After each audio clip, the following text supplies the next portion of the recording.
I think it's important to recognize that the Old Testament is not just simply the foundation for the New Testament. It is a living document. It is full of rich and wonderful stories, prayers, goofy personalities that we don't have in the New Testament. And it really rewards just stepping foot into it a little bit here and there. I feel like I'm getting a little bit of feedback. Is that no, feedback it's good. Okay. It's right. We need to turn it down. Yeah, you might turn it down just a notch. And how do I do that? No, don't turn it down. Don't turn it down. Okay. The voice of authority has Just spoken. scream it It's not there. going to get turned down. Ben's deaf, he needs it. Let's see if... Oh, I'm sorry. I'm going to have to... Oh, watch this. This is going to be clever if I can do it. It's really clever so far. Yeah, I already... This is Are you ready for that first statement? Okay. So, I've just added a couple of selections from texts that I've read recently that I thought were really just profoundly human.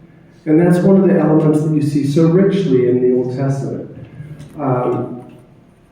You see, as I said, goofy characters, but you also have prayers that are just so heartfelt. You have some prayers that are a little bit lofty and so aspirational as to be really patently untrue. God delivers all who trust in Him. It doesn't seem to be the case, at least not uniformly. But there's just such a rich echo of human experience in the Old Testament. This one of the things that you have in the Old Testament that I think is just so much fun is you have images of really human people being snarky with each other or expressing humor or needling one another and so on.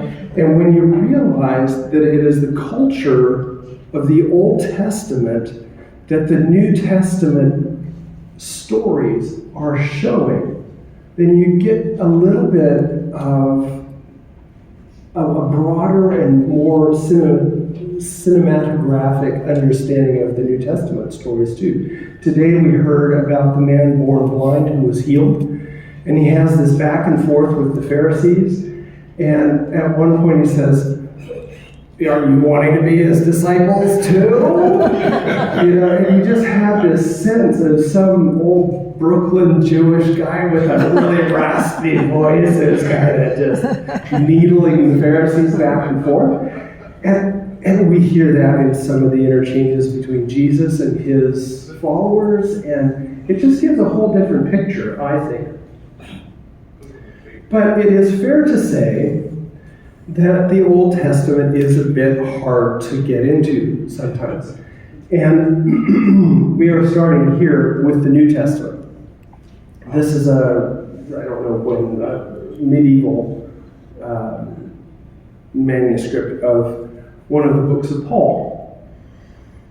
And I'm including the New Testament at the beginning of this because I think it's really useful for us to remember where we are starting from.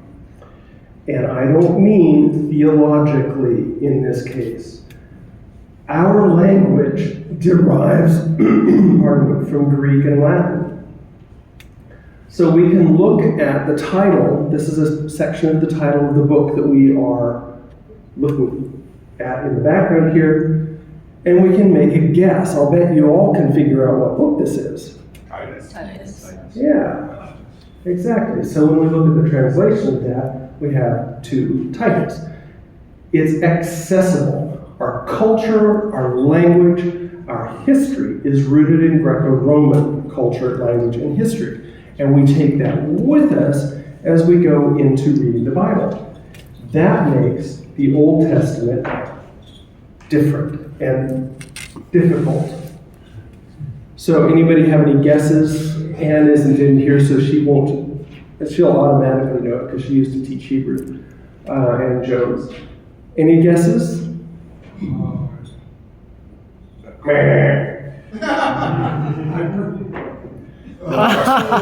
So we have a guy who spells his name with 3 Q's and 1 U.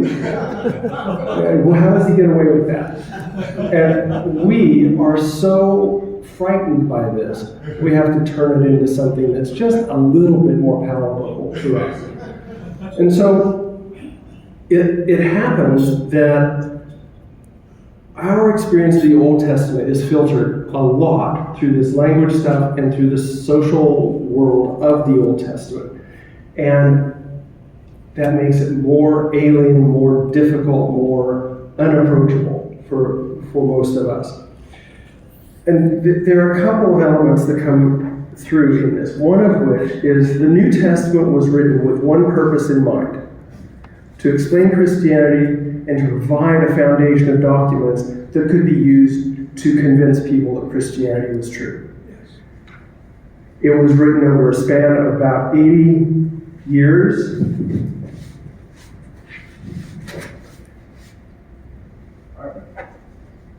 She'll go right prepared. And it was written, as I said, in the culture and the language that we are most familiar with. The Old Testament, by contrast, was written over the span of perhaps 800 years, 10 times the length of what is used to write the New Testament. It was written in languages that span that long. If you can think about what language looked like for English 800 years ago, that's what we're talking about, the kind of changes that were written into the biblical material. In addition, there was no overriding theology, no overriding principle or polemic in writing the Old Testament. It's a document of the world that it was written in, and some of it has the idea of convincing people of what they should believe. Other parts of it are just simply a record of events that took place. And by the time the Old Testament, the writing of the Old Testament had finished, the people for whom it was written no longer spoke the language. They didn't even understand what had been written in the Old Testament. So it was constantly a battle to make this relevant to people, and it has been ever since. In short, the Old Testament is fairly alien to us.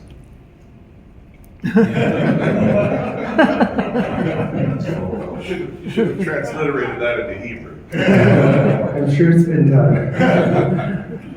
So today we're going to talk a bit about Old Testament poetry. And I should probably not have said that because I can see 4 of you have already fallen asleep and 2 of you are writing your shopping list. But poetry in the Old Testament is absolutely throughout the whole document.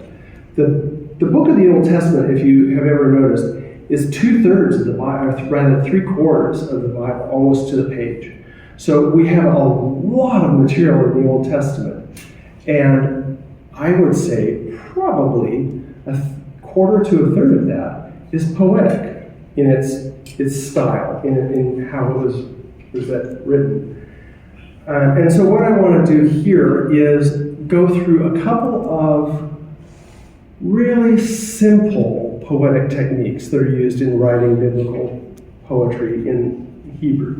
And you don't have to learn any of this, you don't have to pay much attention. This will be just a romp through, and we're going to have a little bit of fun with it. But it's the sort of thing, if you think about it, every Sunday you are reciting Hebrew poetry.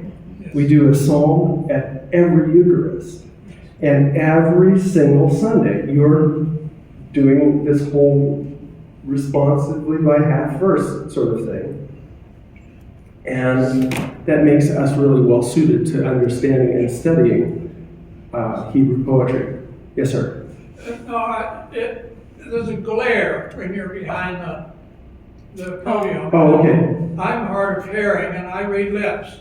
Okay, so I should stand to Oh, no, this you're side. fine now. But if I move over in front of the window, it doesn't When work. you stand behind the podium. Okay. If I put my hand up, I can put the glare out. Okay, well, I'll make sure I'm well enough off to the side that's Thank helpful. you. Thank you, appreciate that. All right, so poetry in the Hebrew Bible. This is my gerrymandering of the Hebrew alphabet to come up with something that at least sort of looks like poetry. As I mentioned a moment ago, poetry occurs throughout the Hebrew Bible. Leviticus is probably the only book of the Bible that doesn't have poetry, but I'm sure if we really were to apply some of the scholarship to it, we'd find that some of the legal material has poetic elements in it. But everything else is just shot through with poetry.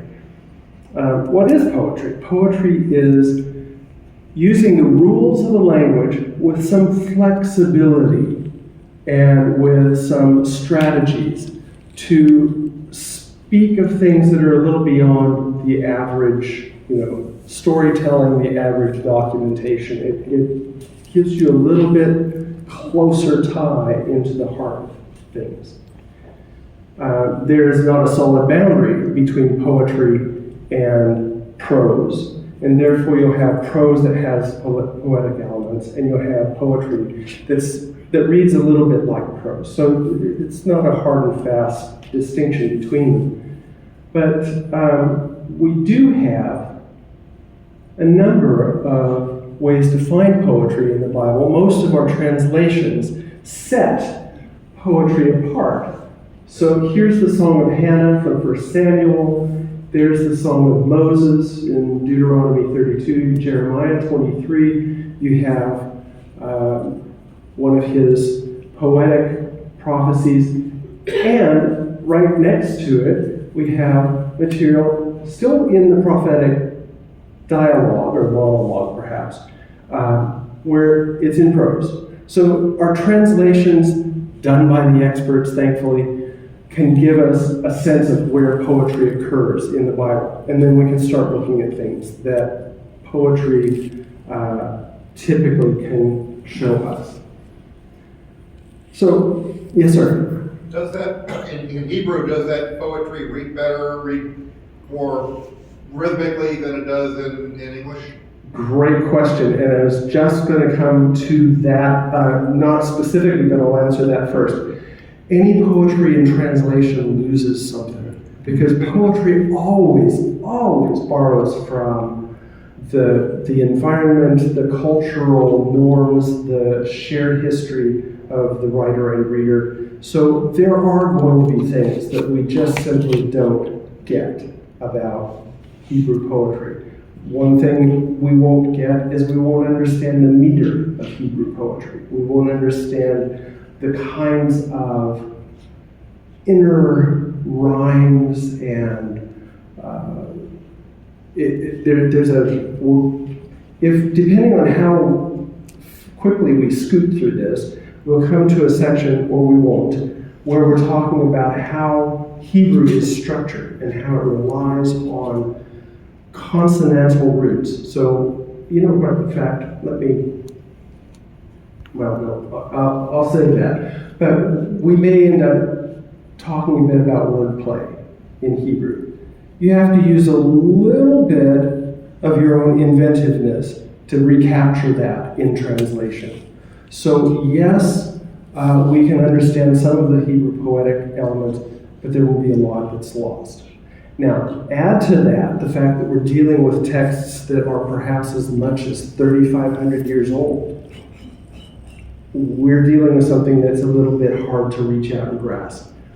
So, having said that, there are some things, given that we do this week in and week out, there are some things that we can learn about Hebrew poetry that really do actually make a difference for our understanding. So here are some of the basic, super easy level of poetic techniques that we can look at. Now, the first one, acrostic poems are poems where everything is in the order of the alphabet. So the first letter of the first word in one verse is the aleph, the first letter of the second verse is beit, and so on. And so it just goes through. And there are, Psalm 119 is an example of an acrostic poem, and it has 172 verses. So there's 8 verses for every letter. And so, and even in our prayer book, it will show you the sections, and it'll say aleph, dal. It will show you mem, nun, whatever the letter of the alphabet that starts that section. So we have a little bit of a way to get into that. Now, anything that's really just associated with the Hebrew text, it's such as this kind of thing, it's just going to be kind of lost on us. We're not going to track that, except to recognize occasionally where we see it mentioned that, that's going on there. We don't try to translate that. It'd be like us trying to translate the ABCD EFG song into Japanese. What's the point?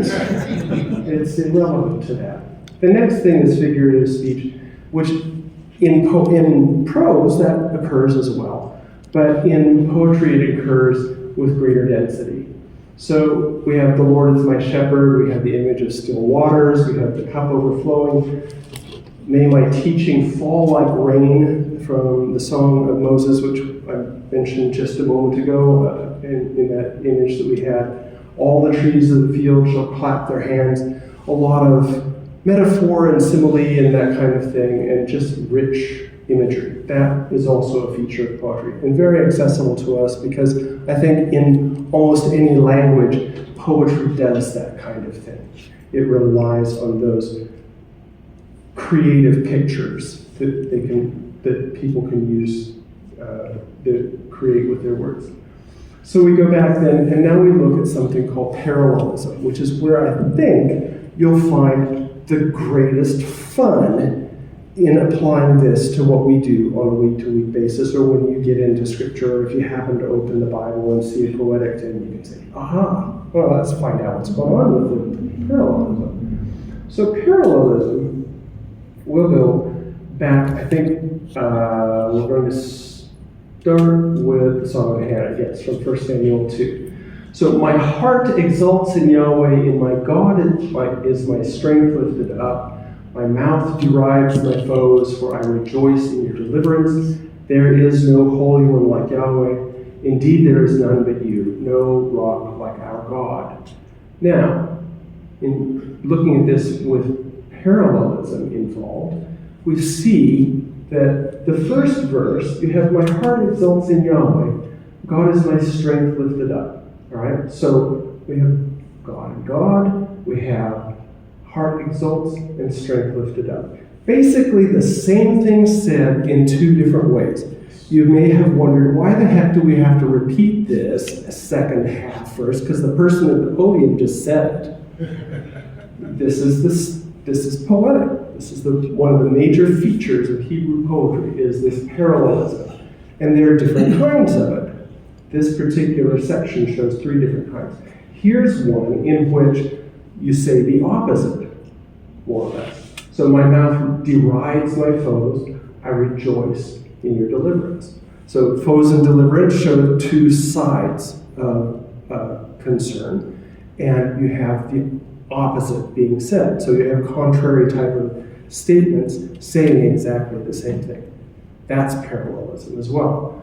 Then we have this one, which is very much like the first one. There is no holy one like Yahweh, that indeed there is none but you. And then you add something. So there's sometimes they're called stair-step parallelisms. So we have A, B, and then C. So A and A prime, and then B is probably a better way to say it. Or you have a little bit of additional material that kind of tacks on to the first section and adds more. So that's the Song of Hannah, and that's parallelism, as can be seen there. Here we have the Song of Moses. Listen, heavens, while I speak. This is, by the way, this is Moses' final speech to the Israelites after they've been doing laps around Mount Sinai in the desert for 40 years, and now are going to go across the Jordan and take over Canaan. Moses doesn't get to go. For some reason, God really, I mean, there's so many things that Moses did wrong, right? You know, he throws down the tablets of the law and shatters them and has to go back up the mountain and get another pair. But he gets kicked out of the promised land for having struck the rock to bring water out of the rock when God said, speak to it, I think, is the story. But anyway, he gets in trouble, and so he doesn't get to go to the promised land. And this is the beginning of his speech to the Israelites before they go. Listen, heavens, while I speak. Hear, earth, the words that I shall say. May my teaching fall like the rain. May my word drop down like the dew, like showers on the grass, like light rain on the turf. For I shall proclaim the name of Yahweh. Will tell the greatness of our God. So you've already probably figured out there's a lot of parallels there that you can see. So listen, heavens, while I speak. Hear, earth, the words that I shall say. That's really pretty straightforward, just repeating in slightly different words. May my teaching fall like the rain. May my word drop down like the dew. Same thing. Another parallelism. Showers on the grass like rain on the turf. Same thing. Proclaim the name of Yahweh. Tell the greatness of our God. So 4 nice little couplets of parallel structures. But it gets better. And this is one of these things that I find that I can really get my teeth into every once in a while. You start looking for this, and when you find it, it's like, I got one. Right? So here we have, this is now where we're going to get into something called chiastic structures, and we'll come back to that and talk more about it. But here we have rain and rain, right? So A and A prime. And then we have the dew and the showers. And so we have this bracketing. We have this A, B, then B, A. And that's called chiastic. And the reason is because, and it's spelled C-H-I-A-S-T-I-C. So the CH is borrowed from the Greek, chi being the letter that is shaped like an X, and therefore you have A and B down in the middle. Now, you'll see this all throughout Hebrew poetry. You have to hunt for it, but it's there. And there are people who say that the entire book of Daniel is a chiastic structure. You can see chiastic structures in the prologue of John, the first 18 verses of John. And when you start looking for it, you're not always going to be able to convince yourself that you nailed it, because sometimes it's not really there, sometimes it's hidden, sometimes it's just enough of an element in the background of the language user that it creeps in without being really well defined.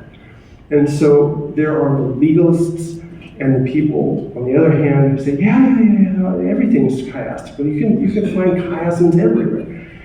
And I had a professor in seminary who used to talk about the lumpers and the splitters. And the lumpers are the people that put everything into a group, and the splitters who define everything absolutely rigidly so they can't belong to each other. But the truth is somewhere in between, or a combination of both. So here we are. That's chiasm.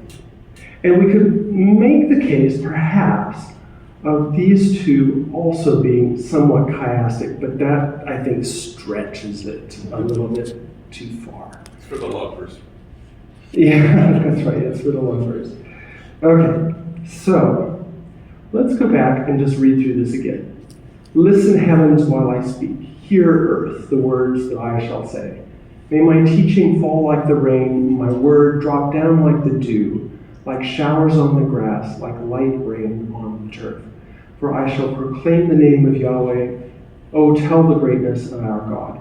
So this is something that you can actually be doing while you're reciting these psalms in church. You can be catching some of the cleverness or the intricacy or the oppositions and the contrasts, and should be, I think, something quite enjoyable. The whole point of this is to add this to what you already know of what you're doing. It's just another tool for getting in deeper. Barbara. The original people who were hearing this, they heard it, and it was in their language that they heard it. It doesn't work in English, though it may.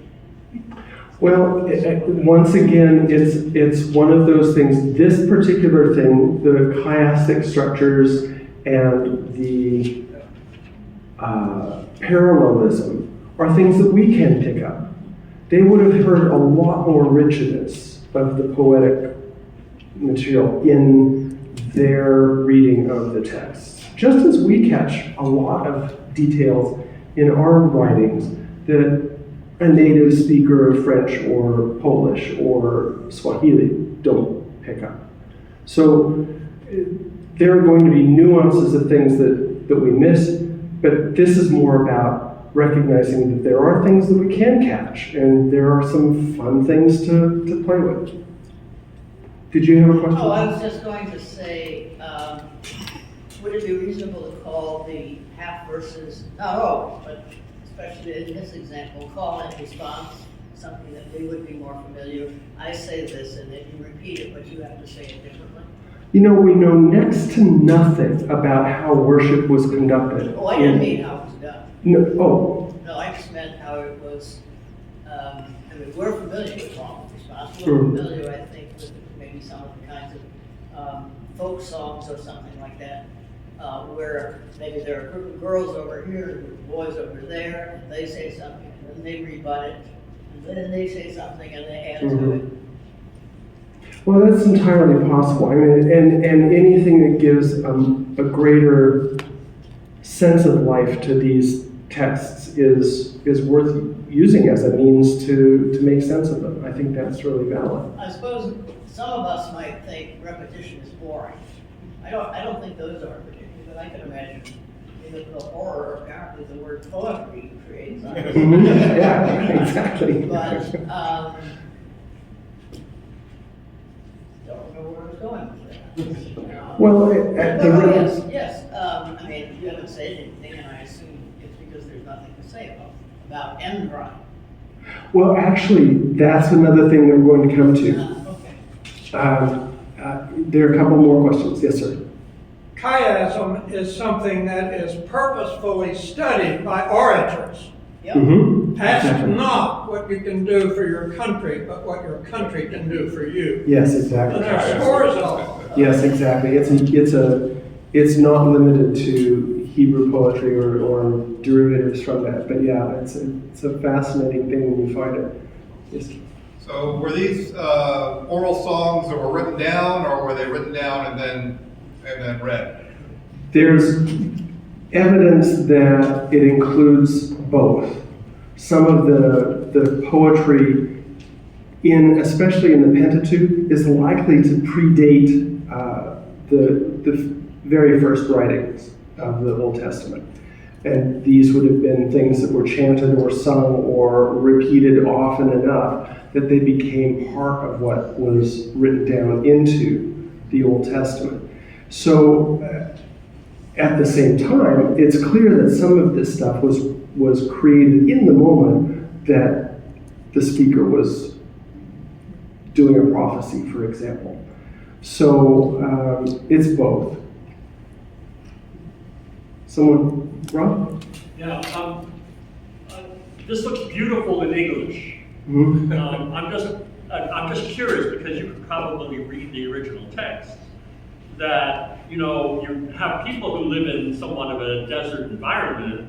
They must have multiple words for rain or for dew or for showers, like the Inuits have 27 words for snow. Right. And does rain really capture it, or what are we missing, or what's the poetry behind the poetry? Right, exactly. And here, this is a broad brush overview, so we're not talking much about it. But these two words are separate words. But dew and showers would be probably more like drizzle, something like that. So you have the really light, benign, sort of soft settling of liquid. Whereas rain, it was pointed out by one of the rabbis. It's not stuff that I know off the top of my head. I just happened to pick up a book that had commentary about the rabbinic writings about the Pentateuch. And they commented that rain was not always a blessing to travelers and so on who are caught in the rain, or the wadis filling with water and your donkey's on the other side and you're trying to get to it. Rain is not always an easy thing to deal with. However, the point that the rabbi was making is that all of God's word has that life-giving effect. Rain is the image of God speaking to humanity. And so in this case, the words that I've circled in yellow are actually two separate words for water descending. But the image is conveyed nonetheless. And so, we do miss a lot of the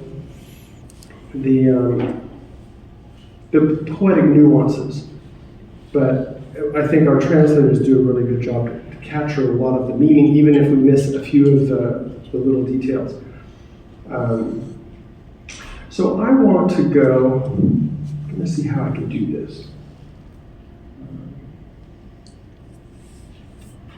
All right, so now we're going to talk about something else. This is one of my favorite things about Hebrew poetry. Hebrew uses word roots for example, what's a good one? Dabar means I speak. Diber is word, spoken word. All right, so here we have, let's see if this is going to work. Yeah. One of the more common words that we find in biblical Hebrew is melech, or malach. And what you see here in the top 5 of these are different verb forms based on M, L, and K. And the vowels are inserted different places with a few extra letters added here and there, which clarify what the fine-tuned meaning of a word is. But they're all interconnected. I'm not sure if this is as clear as I'm hoping it will be, but MLK, NLK, MLK is a part of each of these words with just a little bit different vowels and a little bit different extra letters. So king is Malak. If you put ah on the end of it, it becomes Malka. If you have more than one king, you have Malkim. If you have more than one queen, you have Malkot. And so here, Malkut, very similar. I didn't write down Malkot. I was running out of, I wanted you to be able to read this. I could have put another 10 words on here.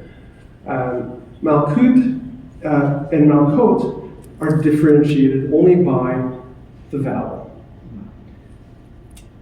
And Hebrew doesn't mark vowels. Not until the 6th century. Right? Well, 6th century AD, so Yes. a good 1,200 years after some of this stuff was written, they decided, I really can't read this stuff without a bit of help. So they started adding points and dots and strokes and slashes that give a clearer understanding of pronunciation. So thank goodness we have a long history of translations of these documents, or would be in deep water with trying to make sense of this. But this corpus of material has been important to the faith for all this time, and there's a constant running commentary, literally. Okay, so we have melech is the basic verb form. If you make that causative, you take the verb and you cause somebody to rule, you're crowning them, right? If you are writing, I mentioned dabar before, if you're writing, dabar becomes hudbar, means he dictated, he caused to write. Okay, so you see how this works. he was ruled, he was oppressed. So that's intensive. So it's still ruling, but it's with a fist. He was a tyrant, same kind of idea. So Hebrew poetry loves, and Hebrew prose that gets lofty, loves to use these cognates. So you have, he oppressed, he was king, the king said, and you'll have a number of forms where in the reader's observation or in a speaker's hearing, they would recognize all of these are based on the MLK or Hebrew equivalent that says, look at that, how crafty that is. So when you're reading in English, you're not going to see this, but you can say, those words are related. They make, I'll bet that's another one of those things where they're using cognates as a poetic device. And if you're wrong, nobody's going to care. It's like Julia Child in the kitchen who says, if nobody sees, how does it matter? She picks the thing back up off the floor, right? It's the beauty of cooking, nobody can tell. So here we are with yet another feature of Hebrew poetry that you can kind of wiggle your way into, and this is one of the ones that's very clearly language related, but because it's so overrun, you can actually find it yourself in English.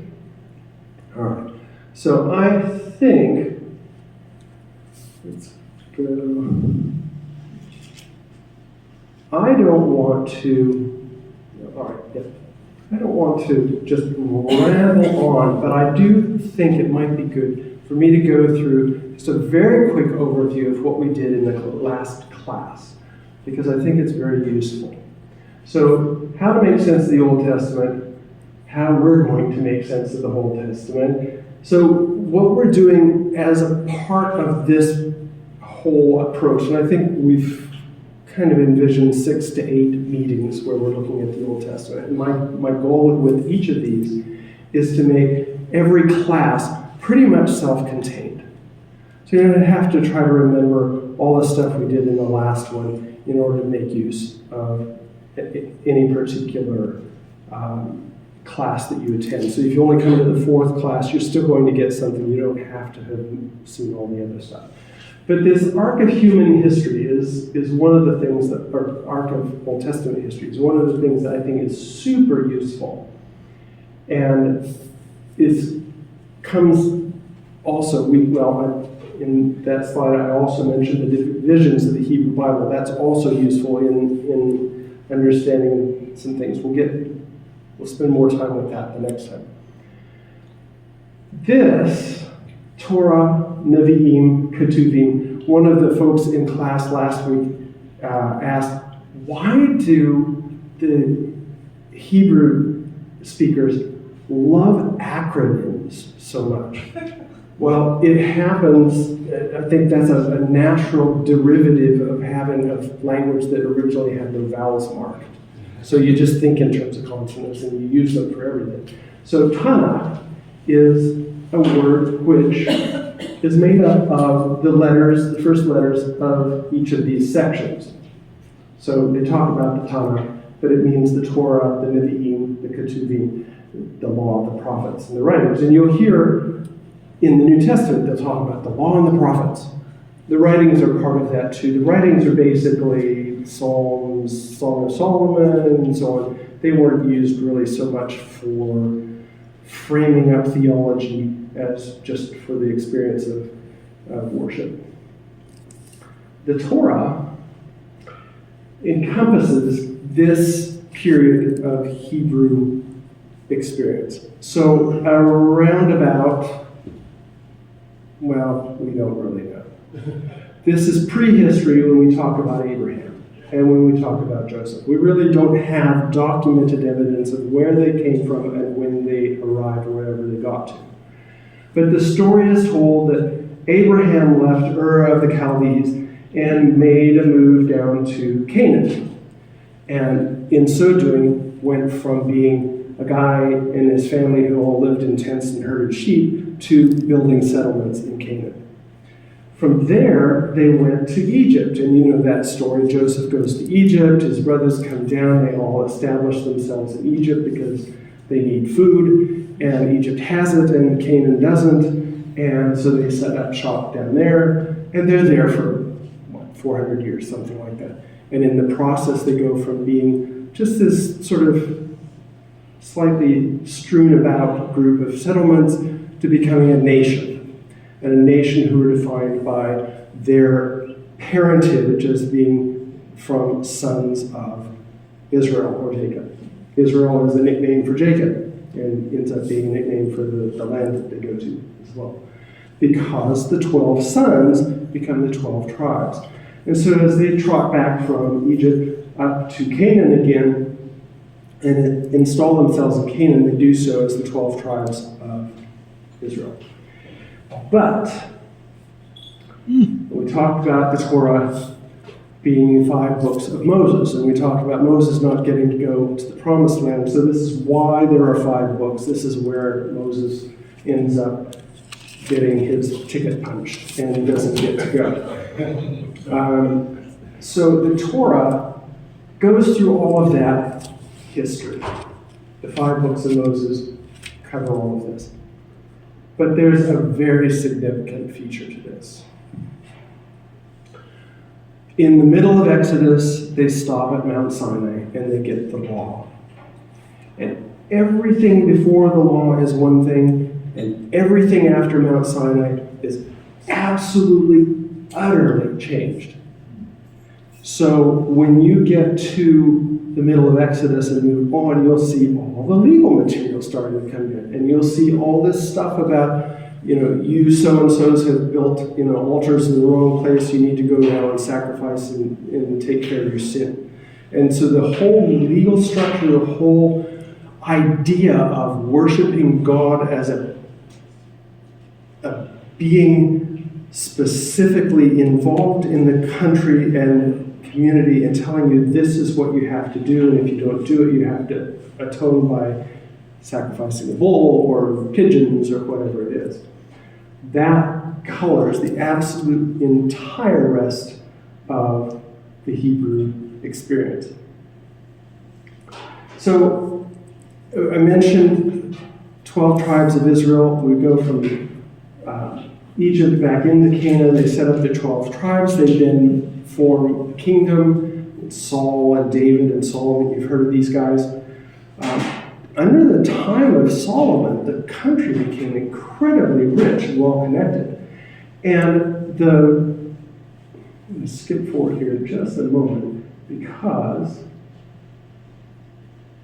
you can do it. There you go. Okay, so these guys, Babylon, Persia, Assyria, Egypt, have been around for the entire history of this journey. The thing is, they never had to pay any attention to Israel. There wasn't anything going on there. And then all of a sudden, Solomon becomes a power. And Assyria and Babylon are thinking, we want that guy's money. We're bigger than they are, so let's go get it. And so they do. And we can spend a lot of time talking about dynamics and political structures in this period of time.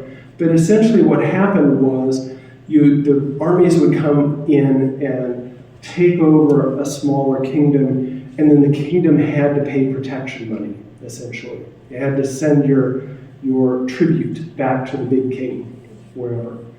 And so, but at the periphery of these vast Assyrian or Babylonian empires, very often the force to impose and extort and ensure that this tribute was paid is sometimes not sufficient to get the job done. And so there's rebellions, especially on the periphery. So Canaan being on the periphery, at some point says, no, we're not paying tribute to Assyria anymore. We don't need to do that. And Assyria comes in and sends them packing. And we talk, you may have heard people talking about the lost tribes of Israel. This is where that happens. When they go to a divided kingdom, the 10 northern tribes form the northern kingdom, the kingdom of Israel. And the 2 southern tribes form the kingdom of Judah. Assyria comes in and says, you guys pulled enough nonsense that we're doing you in. And what they do is they just basically take everybody away and distribute them throughout the empire of Assyria, so that they no longer have any political power and essentially no identity. There are Jewish communities in that part of the world now that trace back to that very time, but they are no longer a nation as such. So that's where the 12 tribes of Israel became the 2 tribes of Judah. And then the same thing happens, the same kind of dynamic. Babylon comes in, and Babylon does this differently. They don't disperse everybody, they just take the aristocracy. They think, these guys have skills, they're good with money, they can do gold work, they know how to pay taxes. So they bring this aristocratic social and business class to Babylon, and they're there for 70 years. But then they're sent back. They're given permission to return. So there's the exile and there's the return. And in the return, Darius the Great even gives, Cyrus the Great, gives all of the temple articles back to them. It says, take here's your religious stuff, you can take it back and set up a new temple, which is pretty remarkable. So anyway, and there we go. This is the back and forth of the whole time. It's interesting to note that it is in the time in Persia and Babylon where you start to get messianic thinking. Until that time, they didn't think about it that way. But because they'd lost the 10 northern tribes, because they'd been taken away from their home, because this wealth and glory they had as the kingdom of Solomon has gone away, they're hankering for something of that again, and they think of it in terms of somebody's going to come and reestablish this great power that we once used to be. And that's the development of messianic thinking. And so all of this history has an impact on the way people wrote. Shepherds with little gods here and there, setting up poles to worship and that kind of thing, or a community with a single god and a temple, or a community that's lost everything and wishing for a restoration. So all of this makes a difference when you get your nose stuck into a part of the Bible and you think, what's going on here? And some of this may be of some use. So that's where I am ending up for today. John. David, is the evidence for Solomon's kingdom being wealthy and powerful, is there much evidence outside of the Old Testament? Yes. There is. I'm not an expert in archaeology, but yeah, it depends on what you call much evidence. John had asked, is there evidence of Solomon's kingdom and the power and glory of it through other sources? And it is certainly implied, and it's certainly there are hints of it in sort of, for example, Egyptian records and Babylonian records. So where we pause is the beginning of Isaiah, which is very messianic and Deuteronomy, say that.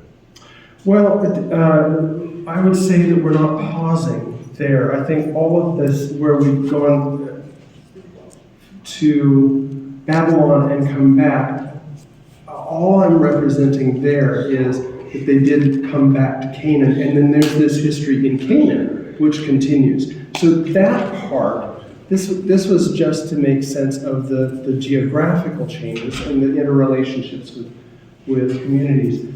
We can go further and talk about how Israel survived from the 600s up through the Roman Empire and that kind of thing. And that's worth doing because it really informs a lot of what's going on in the New Testament. But in terms of writings from the Old Testament,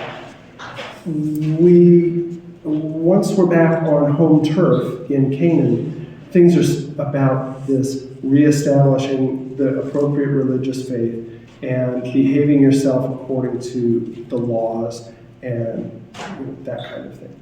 So it's not meaning to cut off in the middle, it's just that once we're back, it's about this reestablishment and trying to recapture the greatness. Can you put your migration map back up? Oh, no, the full one, yes. This is the way I understand that from my reading. When Persia conquers Babylon and Assyria, all of the Hebrews go home as a province of Persia. That includes the brown. The 10 tribes were not lost. They kind of amalgamate because they didn't write anything down the way the Judites and the Benjamites did in the south. And they go back too. And they call themselves after where Abraham came from, the Samaritans. And they still live in the modern Israel. So, They dress in long white robes and they have red turbans. They're still there. So it is. You're absolutely correct. It's an overstatement to say they were completely dispersed. There's evidence that some people point to that suggests that maybe a third or more stayed in the area. As to how many returned from that dispersal into Assyria, that's another question. And it doesn't sound from what I've read, and you may have more background in this than I do, but it doesn't sound from what I've read that there was much of a return out of Assyria after they were taken away. So they do speak of the lost tribes of Israel. And at the same time, that doesn't mean every person was lost. And those tribes were perhaps represented, but they don't still hold their integrity in the same way that they have done. Any other thoughts, Barbara? I'm not sure if I remember this correctly, but I do remember when they were in Babylon, someone, I assumed it was a woman, but that's because I'm biased. I sat down and wept when I remembered Zion. What does Zion refer to? Zion is another name for this land. Okay. The Israel, Judah, the geography of. And this person was a captive in Babylon. Mhm. Probably Yes. a specialist musician, is that what they think? For that particular But when you song. mentioned the aristocrats and their skill, Mm-hmm. skills also were musicians. Yeah, exactly. I Yeah. think they were taken to. That's right. Yeah. And it's a we, well, I mean, I don't know, is it a we? We lamented. Yes. Just a remarkable breakdown of your, the poetry.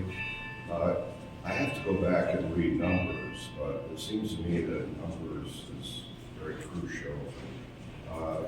If you look at, say, January 1/1-2001, and transport that to 2022, this, just seems to me that that's quite a remarkable kind of, what are your thoughts on that? There's a strong undercurrent in Hebrew scholarship that starts about the same time as the return to Israel. It may predate it some. It's hard to know for sure. Where there's a mystical side of things. And the rabbis write about things like, numbers in biblical Hebrew are written with the letters. So Aleph is 1, Beit is 2. I think Nun is N. is 12. I'm not certain. I have to go back and remind myself. But there's this whole thing you have in fact,